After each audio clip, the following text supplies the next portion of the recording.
Apa khabar semua? Dalam video ni kita nak tengok tentang 5 syarikat minyak terbesar di dunia mengikut dia punya revenue, dan kita nak tengok bos dia gaji berapa sebenarnya. Memang setahun beratus bilion dolar dia orang punya jualan, dan kalau anda kerja engineer dekat company-company ni memang puluh-puluh ribu lah gaji setiap bulan. Nanti kita tengok pula gaji CEO dia berapa. Mesti anda terkejut punya. In fact, ada kawan saya yang kerja oil and gas ni cakap memang dia suka lompat-lompat kerja, dan last sekali dia nak end up dekat company nombor 1 dalam senarai ni. Anda boleh anggap tak? Ini company apa? Okey, jom kita tengok. Di tempat kelima dalam senarai 5 syarikat minyak terbesar di dunia ni adalah Total Energies.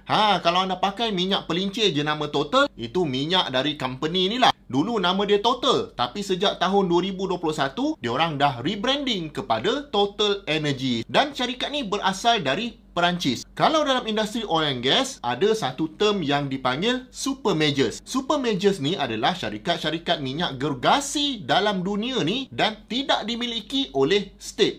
Kalau syarikat tu state punya, contoh macam Petronas, kalau revenue dia beratus-ratus bilion pun, kita tak panggil super majors. Tapi Total Energies ni adalah salah satu super majors dalam dunia ni. Ini juga bermakna syarikat ni juga control both upstream, maksudnya cari gali minyak tu, tak kira lah exploring ke, gali ke, pump naik atas ke, dan juga downstream, maksudnya refinery dan distribution pun dia yang buat. Segala macam produk pun dia buat, jual minyak pun dia buat. Maknanya the whole supply chain tu dia control. Chemicals pun dia buat juga kalau saya tak silap. Pendapatan syarikat ni pada tahun 2023 adalah sekitar 237 bilion USD, dan keuntungan dia saja melebihi 21 bilion USD. Kalau anda nak tahu gaji CEO Total Energies ni, kalau convert kepada duit Malaysia, lebih kurang 48.5 juta ringgit setahun. So sehari dalam 132 ribu ringgit gaji dia.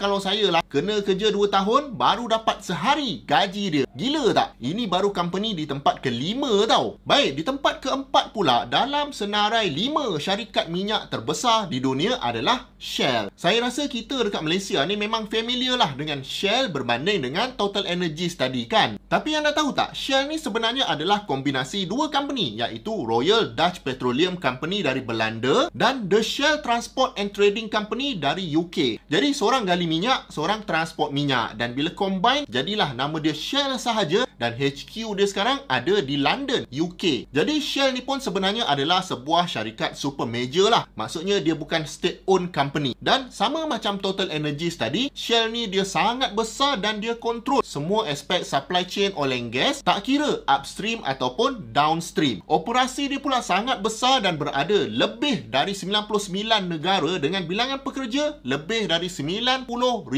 orang. Dulu saya pun ada interview nak kerja Shell ni. Siap terbang ke Miri lagi untuk pergi dia punya Shell Recruitment Day selama 3 hari kalau tak silap. Memang diorang spend banyak untuk rekrut baru, dan yang dapat masuk Shell sebagai engineer ni bukan calang-calang orang. Pada tahun 2024, Shell mencatatkan jualan sebanyak 284.3 bilion USD dengan keuntungan bersih sebanyak 16.5 bilion USD. Even dekat Malaysia pun sangat banyak oil platform yang dioperate oleh Shell ni, particularly off the shore Sabah dan Sarawak. Contohnya projek Gumusut Kakap dan Malikai. Jadi exploration dia memang all over the world. Dan dengan operasi dan keuntungan sebanyak ni, cuba anda teka berapa gaji CEO diorang. Jawapannya adalah 48.6 juta ringgit setahun. So dalam 133 ribu ringgit sehari lah. Lebih sikit saja dari gaji CEO Total Energies tadi. Okey, jom kita tengok syarikat di tempat ketiga pula. Baik, di tempat ketiga dalam senarai syarikat minyak terbesar dunia adalah ExxonMobil dari Amerika. Kira kalau dalam kategori super majors, maknanya big oil yang tidak dimiliki oleh state, ExxonMobil ni adalah syarikat yang paling besar. Lagi 2 company lepas ni memang state owned, jadi revenue dengan keuntungan dia lagi menggila lah. Jadi ExxonMobil ni kalau anda tengok nama dia tu, memang dia adalah combination syarikat Exxon dan Mobil, dan merger ni berlaku pada tahun 99. Dulu anda ingat tak kita ada stesen minyak Esso yang warna merah.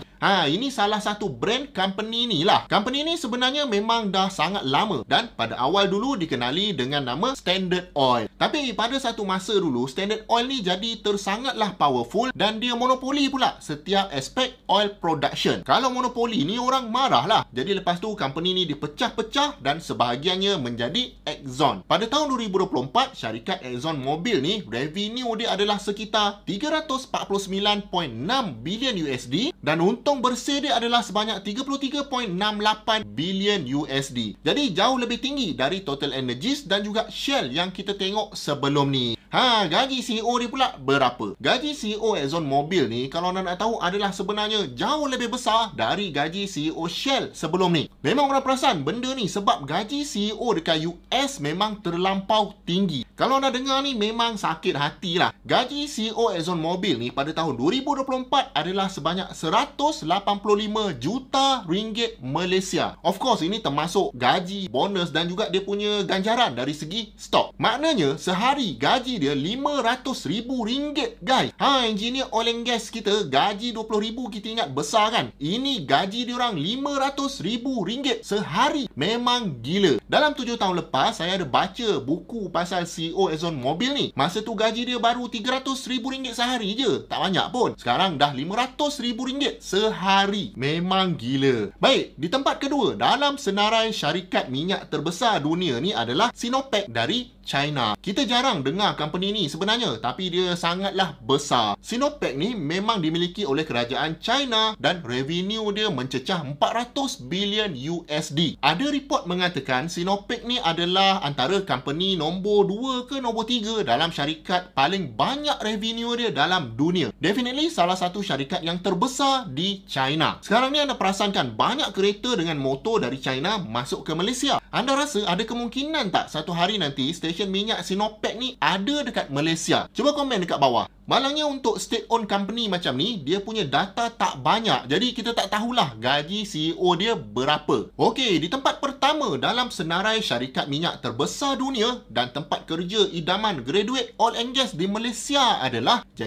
Saudi Aramco. Kalau anda layan F1, mesti ada nampak billboard Aramco ni kan? Memang tahun ni dia lah salah satu penaja utama Formula 1. Jadi Saudi Aramco ni macam Sinopec tadi, dia adalah state-owned company dan revenue dia setahun adalah 500 bilion USD. Memang Sinopec pun kalah, apatah lagi company-company di tempat kelima, keempat dan ketiga tadi. Memang different level lah syarikat Saudi Aramco ni. Super majors dalam dunia ni dia boleh makan je. Dan of course syarikat sebesar ni mestilah dia kontrol segala proses upstream dengan downstream pengeluaran minyak. Dan kalau ikutkan geographically, memang sepatutnya dia orang duduk di atas sekali. Sebab dalam dunia ni dekat kawasan sana lah paling banyak minyak. Sekali lagi, gaji CEO Aramco ni tak available di internet. Maka kita pun tak tahu berapa. Anda rasalah dia lebih tinggi ataupun lebih rendah daripada gaji CEO Exxon Mobil yang RM500,000 sehari tadi. Cuba teka. Kalau anda dah tengok video ni sampai sini, jemput tonton banyak lagi video-video best dekat sini dengan dekat sini. Dan paling penting, jangan lupa subscribe kalau belum tau.